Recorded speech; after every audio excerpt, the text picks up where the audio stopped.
What if I told you that everything you know, your beliefs, your opinions, your reality is a lie? A meticulously crafted narrative, not just to control how you think, but also how you feel, and ultimately keep you in the dark. In this video, we will uncover the mechanics of propaganda and its hidden impact on your daily life. When we talk about propaganda, we are referring to a deliberate way to manipulate public opinion. It's a tool that can be either used to manufacture consent, convincing people to accept a particular narrative, or to persuade and marginalize for personal or political gain. The propaganda model, a concept introduced by Edward Herman and Noam Chomsky, goes deeper into how this manipulation operates. The model suggests that media doesn't function independently. Instead, it works on the agenda of privileged groups who dominate the state and society. These groups influence public perception for favorable outcomes, be it for political reasons or commercial ventures, such as promoting certain ideas, policies, or even products like stock prices. The propaganda model highlights five key filters that shape media content. Firstly, ownership plays a significant role as major media outlets are owned by large corporations or wealthy individuals who often have vested interests. Secondly, advertising becomes a determining factor since media relies heavily on advertisers for revenue. This reliance creates a natural inclination to avoid content that might upset the sponsors. Moreover, ideological control influences media output.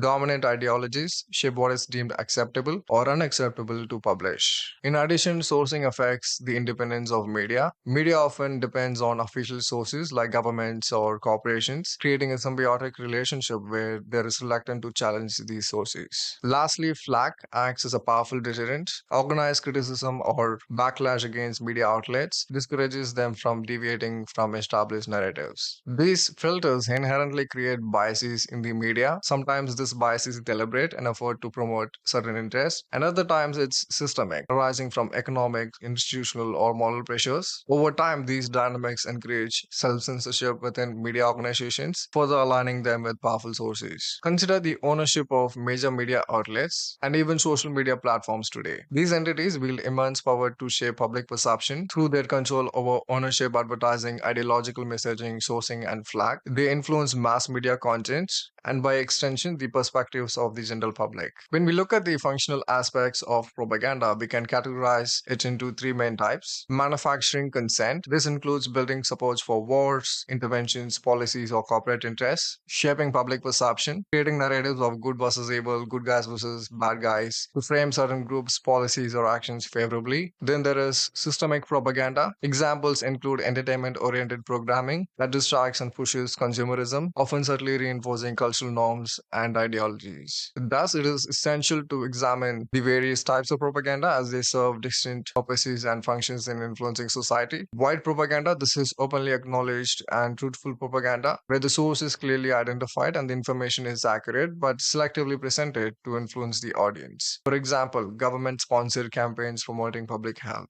Gray propaganda, here the source is unclear or deliberately ambiguous, and the information may mix truth and falsehood. It's used to create plausible deniability. An example would be rumors or semi official statements spread through informal channels. Black propaganda, this involves outright lies, false information, or misinformation with the source deliberately disguised or falsely attributed to an opposing party. It's used to deceive or discredit. The different types of propaganda are not standalone, they serve interconnected purposes, adapting to political, commercial, military, or ideological objectives. Each type can be strategically used to shape political opinions, promote products, rally support during conflicts, or advance religious ideologies. In summary, propaganda is not just about blatant lies or manipulation, it's a deeply systemic process. It operates through media, shaped by economic and political pressures, to control perceptions and behavior, whether through deliberate agendas or subtle biases. The concept of worthy versus unworthy victims is an essential lens for understanding how propaganda shapes public perception. According to the propaganda model, media outlets selectively elevate certain victims while downplaying or ignoring others based on their alignment with broader political or economic agendas.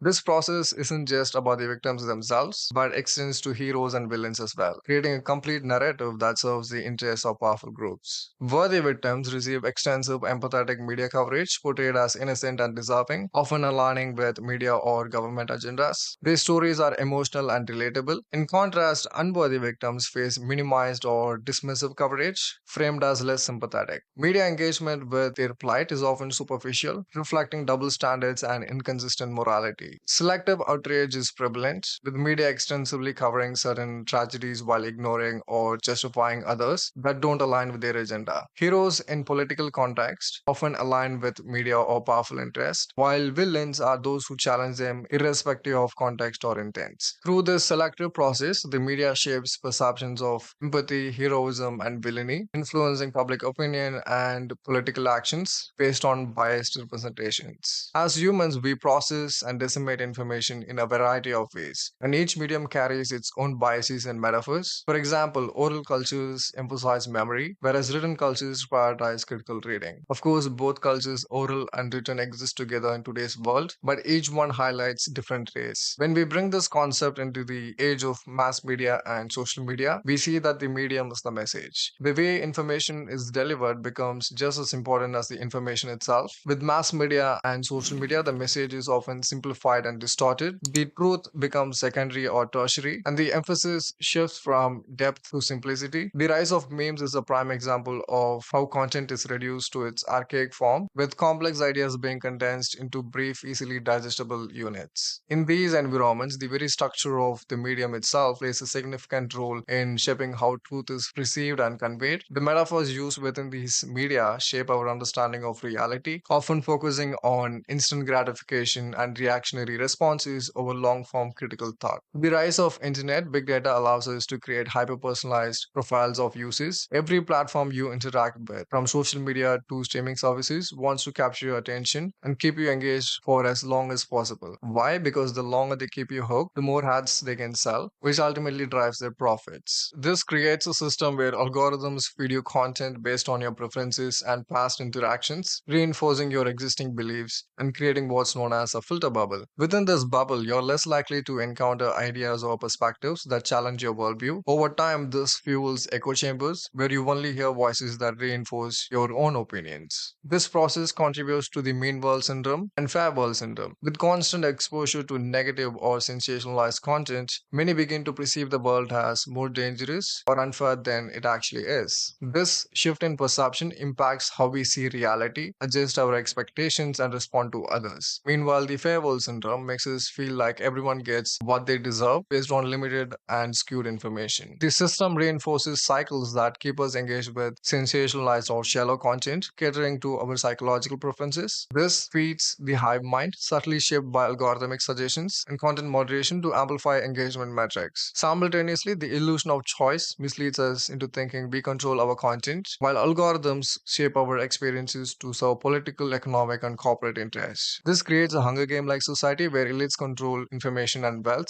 manipulating public opinion. Prioritizing speed and entertainment over truth, we become increasingly obsessed with superficial consumerism and commercialism. Common tactics used by media and influencers for propaganda include focusing on personal feelings over objective facts, which creates dangerous relativism. Deliberate lies and misinformation are common, often paired with extreme emotional appeals and a push for conformity. Media campaigns can be sustained to create long term influence, while double standards in presenting facts further muddy the waters. There is also the creation of doubt, where confusion is intentionally spread to undermine truth. Examples of this can be seen in industries like tobacco, big pharma, food, and oil. Problem reaction solution strategies are used to manipulate public opinion, often through fear driven narratives. Stereotypes and generalizations are used to simplify complex issues, making them more digestible for public. Meanwhile, the exploitation of useful idiots, those who unknowingly support these agendas, helps to push these narratives further. This orientation is a tactic that involves overwhelming the audience with information to create confusion. Outrageous media use of hyperbole, mockery, exaggeration, and breaking news keeps audience hooked, often while insulting those who disagree. There is also the strategic use of bots, fake personas, and cyborgs to artificially inflate views and make issues seem more popular or urgent than they truly are. Pseudo exclusive content generates attention by tapping into current societal fears, while appeals to authority or fear reinforce the power of established figures. The use of dichotomy simplifies complex issues into us versus them rhetoric, creating easy to digest narratives. The attack on phantom identities is a powerful tactic. Media often targets nationalities, religions, or economic statuses to spark divisions, such as doctors, teachers, or countries like India, Canada, the US, and Russia. These identities are used as tools to inflame tensions and enrage the audience. Exaggeration and mockery are routinely used to perpetuate fear, and sensational content, often revolving around sex, violence, comedy, or sports, is prioritized, valuing profit over the public good. Also, media and propagandists often employ glittering generalities, plain folk tactics, and testimonials to manipulate audiences. They use feel good phrases like freedom, justice, or progress, designed to evoke emotional responses without offering substance. By portraying leaders or ideas as relatable and leveraging endorsements from celebrities or experts, these tactics create a facade of credibility and emotional connection, even when the message lacks depth or truth. In conclusion, the key takeaway here is truth is often complex, with things often being both good and bad at the same time. Propaganda isn't just pushed by governments or corporations, it's everywhere, and everyone has their own agenda. To navigate this, it's crucial to embrace skepticism and critical thinking. By questioning everything and analyzing information carefully, we can better understand the nuanced world around us and avoid being misled. And that's it for now. I hope you learned something valuable. I will see you in the next one.